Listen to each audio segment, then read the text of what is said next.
Hello students, कैसे हैं आप सभी। उम्मीद करूंगा सभी बड़े अच्छे हैं, स्वस्थ हैं। तो बच्चों, maths with Suvin sir YouTube channel पर आप सभी का एक बार फिर से वेलकम है। क्लास 10+2 मैथमेटिक्स हमने जो 12वां चैप्टर है linear programming problem, shortly known as LPP, हमने कंप्लीट कर लिया है। 2 एक्सरसाइज थी। हमने ग्राफ पेपर के ऊपर अच्छे तरीके से ग्राफ बनाए हैं और जो प्रॉब्लम्स थी उनको मिनिमाइज और मैक्सिमाइज किया है। उम्मीद करता हूँ आप सभी बच्चों ने बड़े अच्छे से वो कवर कर लिया होगा। अब अगला जो चैप्टर है हमारा प्रोबेबिलिटी, प्रायिकता जो चैप्टर है उसको हम शुरू करने जा रहे हैं बच्चों। NCERT के मैथ के अंदर यूनिट नंबर 13 है प्रोबेबिलिटी। तो आज हमारे चैप्टर की शुरुआत है, हम पढ़ेंगे इसका बेसिक। उसके बाद अगली क्लास के अंदर हम एक्सरसाइज सॉल्व करना शुरू करेंगे। तो बच्चों, प्रोबेबिलिटी जो चैप्टर है वो आपने लगभग 9th क्लास के बाद आप स्टडी करना शुरू करते हैं। 9th क्लास के मैथमेटिक्स के अंदर फर्स्ट टाइम आप देखते हैं कि प्रोबेबिलिटी क्या चीज़ होती है। प्रोबेबिलिटी बच्चों मिलता जुलता वर्ड है पॉसिबिलिटी से। पॉसिबिलिटी जैसा आप एक जनरल वर्ड है, आप जानते हैं संभावना। तो संभावना में, प्रोबेबिलिटी में और पॉसिबिलिटी में क्या फ़र्क है बच्चों। पॉसिबिलिटी कोई भी चीज़ की संभावना है कि ये काम हो सकता है या फिर ये काम नहीं हो सकता। लेकिन प्रोबेबिलिटी क्या है, probability is the measurement of a possibility, कि कोई भी काम होने की संभावना कितने % है। ठीक है, यानी एक मानक आपके पास तय होता है कि कोई भी काम होने की संभावना कितने % है, कितने % चांस उसके होने के हैं और कितने उनके ना होने के हैं। तो बच्चों, यही फ़र्क है प्रोबेबिलिटी और पॉसिबिलिटी में। प्रोबेबिलिटी हम कह सकते हैं कि पॉसिबिलिटी को कैलकुलेट करना, कोई भी काम होना या ना होना एक पॉसिबिलिटी होता है, और वो कितने % होने के चांस हैं या कितने % चांस है कि वो नहीं होगा, उसकी एक कैलकुलेशन जो है, एक डाटा के रूप में उसको लिखना, वो बच्चों आपका क्या कहलाता है, प्रोबेबिलिटी, प्रायिकता। अब प्रोबेबिलिटी का बेसिक जो फॉर्मूला है बच्चों, वो आपके लिए क्या रहता है, फॉर्मूला क्या रहता है, फॉर्मूला क्या रहता है आपके पास प्रोबेबिलिटी का, probability equal to number of favourable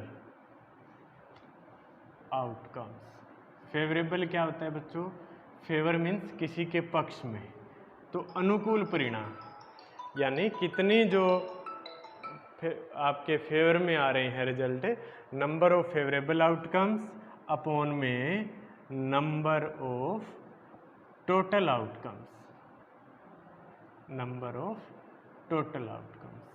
favourable outcomes कितनी है अपॉन में टोटल आउटकम्स, कुल परिणाम कितने हैं। ये हमारा जनरल फॉर्मूला है प्रोबेबिलिटी के लिए, जो आप 9th क्लास के अंदर ही स्टडी करना शुरू कर देते हैं, 9th में, 10th में, +1 में, +2 के अंदर भी। ठीक है, अब इसके लिए बच्चों प्रोबेबिलिटी के अंदर कुछ इसकी प्रॉपर्टीज़ हैं जो हमेशा हमें फॉलो करनी है, हमेशा उनको लर्न करके रखना है बच्चों। प्रॉपर्टीज़ है, कुछ इसके गुण धर्म हैं, कुछ इसकी खास बातें हैं जो हमें याद रखनी पड़ेंगी।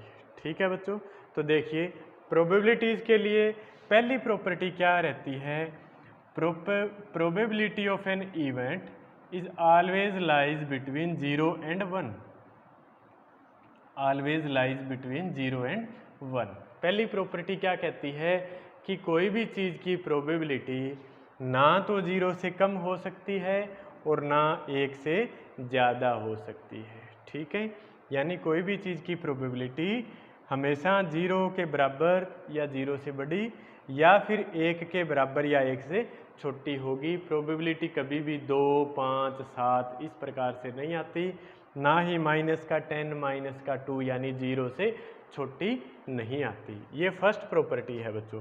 दूसरी प्रॉपर्टी क्या है, कोई भी इवेंट की प्रोबेबिलिटी यदि 0 है, कोई भी इवेंट की प्रोबेबिलिटी यदि 0 है तो उस इवेंट को बच्चों क्या बोला जाता है? Impossible event. Impossible event. तो इम्पॉसिबल इवेंट क्या होता है बच्चों? वो इवेंट, वो घटना जिसकी प्रोबेबिलिटी 0 होती है। जैसे आपको कहा जाए कि आपने एक डाइस थ्रो करना है, डाइस थ्रो करना है, what is the probability to getting the number 7 on the dice. ठीक है, एक डाइस थ्रो करना है, उसके ऊपर 7 आने की प्रोबेबिलिटी कितनी है?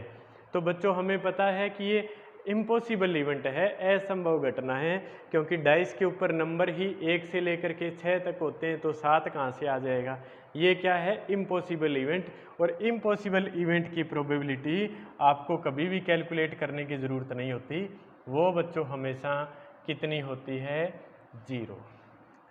इम्पॉसिबल इवेंट की प्रोबेबिलिटी हमेशा क्या होती है? 0। दूसरा बच्चों क्या होता है? तीसरी प्रॉपर्टी क्या है? सर्टेन इवेंट, निश्चित घटना। तो सर्टेन इवेंट की प्रोबेबिलिटी बच्चों हमेशा कितनी होती है? 1। यानी वो इवेंट, वो घटना जिसका होना निश्चित है, फाइनल है, उसकी प्रोबेबिलिटी हमेशा कितनी रहेगी? 1। ठीक है, जैसे आपके सामने कोई भी इवेंट दिया हुआ है, डाइस से ही ले लेते हैं कि कोई भी डाइस थ्रो करने पर 7 से छोटा नंबर आने की प्रोबेबिलिटी फाइंड आउट कीजिए। तो बच्चों जब आप डाइस थ्रो करेंगे तो ये निश्चित घटना है कि जो भी नंबर आएगा, चाहे 1 आए, चाहे 4 आए, चाहे 6 आए, वो that will be less than 7, वो 7 से छोटा होगा ही होगा। वो क्या है? आपका सर्टेन इवेंट है, और सर्टेन इवेंट की प्रोबेबिलिटी हमेशा क्या रहती है बच्चों? 1। ठीक है, उसके बाद फोर्थ जो है वो आपका क्या रहेगा? Probability of all elementary events. Probability of all elementary events is 1। देखिए बच्चों, थोड़ा सा इसको इम्प्रूव कीजिए।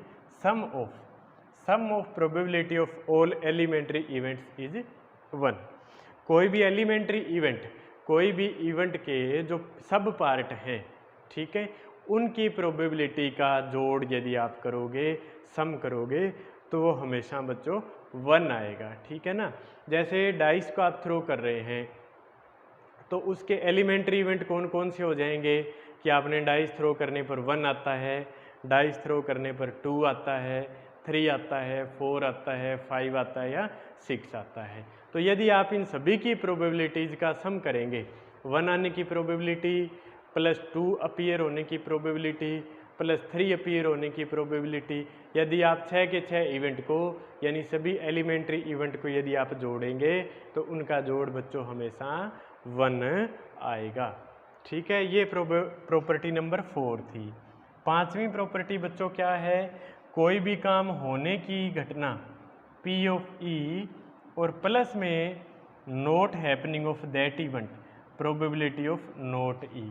कोई भी काम होने की संभावना और प्लस में वो काम ना होने की संभावना, प्रायिकता, प्रोबेबिलिटी, उनका जोड़ हमेशा बच्चों 1 होता है। ये 5वीं प्रोबेबिलिटी है। तो इस प्रोबेबिलिटी में से एक नंबर का काम आपसे डायरेक्टली पूछ लिया जाता है कि जैसे बारिश आने की संभावना 90% है तो ना आने की कितनी है। ठीक है, तो बारिश आने की प्रोबेबिलिटी क्या होगी आपकी? 90%। तो ना आने की बच्चों क्या हो जाएगी? 10%, क्योंकि इन दोनों का जोड़ हमेशा 1 होता है। 100%, 100% मीन्स क्या होता है बच्चों? 100/100 यानी 1। ठीक है, तो कोई भी प्रोबेबिलिटी हैपन होने की प्रोबेबिलिटी प्लस में कोई भी इवेंट है, वो इवेंट ना होने की प्रोबेबिलिटी, दोनों का जोड़ हमेशा 1 आएगा।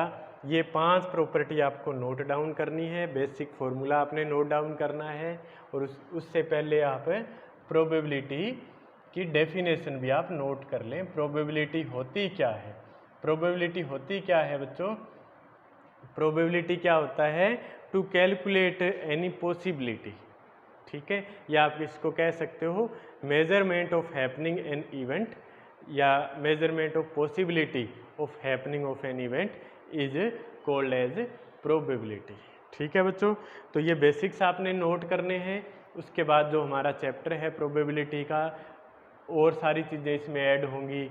कंडीशनल प्रोबेबिलिटी क्या है, डी मॉर्गन्स लॉ आपने +1 की प्रोबेबिलिटी में पढ़े हैं, वो भी आप रिवाइज कर लेना एक बार। और उसके बाद हम ये जो भी नई चीज़ें आएंगी इसके अंदर, वो हम पढ़ते रहेंगे, सीखते रहेंगे। ओके स्टूडेंट्स, नए पेज से आप अपना नया चैप्टर शुरू करें। यूनिट नंबर, यूनिट का नेम और हमारा टॉपिक क्या है वो आप अच्छे से उसमें हेडिंग डालें और काम शुरू कर लें बच्चों। Okay students, thank you, have a nice day.